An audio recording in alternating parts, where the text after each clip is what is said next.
شیخ البانی رحمۃ اللہ علیہ نے اپنی کتاب تمام المنہ کے اندر اسے جمہور کا موقف قرار دیا اور فرمایا کہ یہ درست ہے، اس کے علاوہ کچھ بھی درست نہیں۔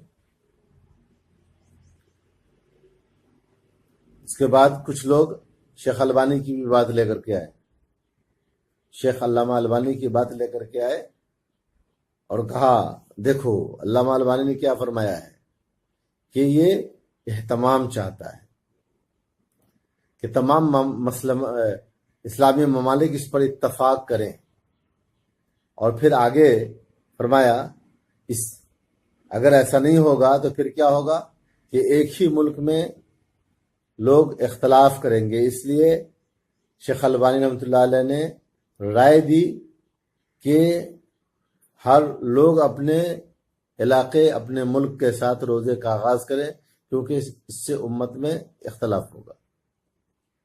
کوئی اس ملک کے اعتبار سے روزہ رکھے گا، کوئی دوسرے اپنے یہاں کے اعتبار سے روزہ رکھے گا، اس سے امت میں اختلاف ہوگا۔ تو اس رائے کو لے کر لوگوں نے ہائی لائٹ شروع کیا۔ میرے بھائیو، سلفیوں کا یہ عقیدہ ہے کہ رائے کسی کی بھی لی جا سکتی ہے، چھوڑی بھی جا سکتی ہے، ہم کسی کی رائے کے پابند نہیں ہیں۔ لیکن یہ بیچارے لوگ علامہ البانی نے جو ثابت کیا اس کو نہیں پیش کرتے، اوپر جو پوری تحقیق پیش کی اس کو نہیں پیش کرتے، جس میں فرمایا یہی درست ہے رؤیت وحدت کے بارے میں، اس کے علاوہ کچھ بھی درست نہیں، یہ سب نہیں بولتے۔ اور رائے اخیر میں جو دی ہے وہ بھی اس سے پہلے کی رائے کا بھی ذکر نہیں کرتے، اور نہ اس پہ کبھی عمل کیا۔ اخیر رائے جو اپنے مطابق اس کو لے کے روڑ ہے۔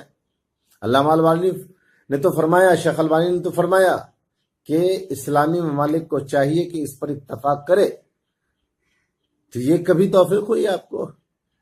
کبھی توفیق نہیں۔ اس کے لیے کوشش کیا آپ نے؟ کبھی نہیں کیا۔ آخر رائے کو لے کے لٹک گئے جو اپنے من کے مطابق ہے۔